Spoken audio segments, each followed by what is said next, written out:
Problem number 3.3. I am reading the question.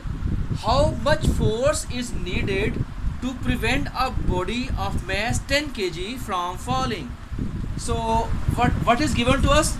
Only mass is given to us. So clearly if it is falling, value of g is also acting upon it.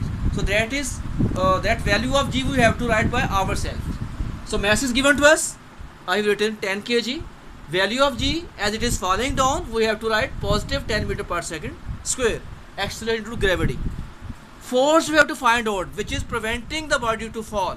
So clearly you know that force is equal to weight of the body. That force which is preventing the body to fall down, that is the weight of the body.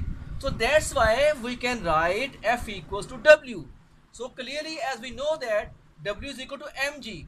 So put the value of this mg in place of W in here. So we can write then F is equal to mg. So just put the value now. What is value of m? That is 10. What is the value of g? That is also 10.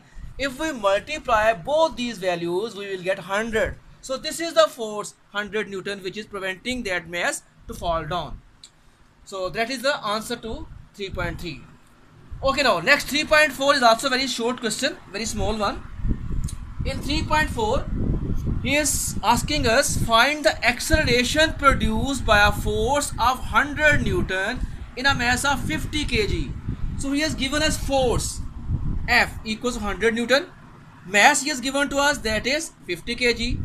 What we have to find out? Acceleration. A we have to find out. Again we have to use the second law of motion. Newton's second law of motion. F is equals ma. From here we have to find the acceleration A.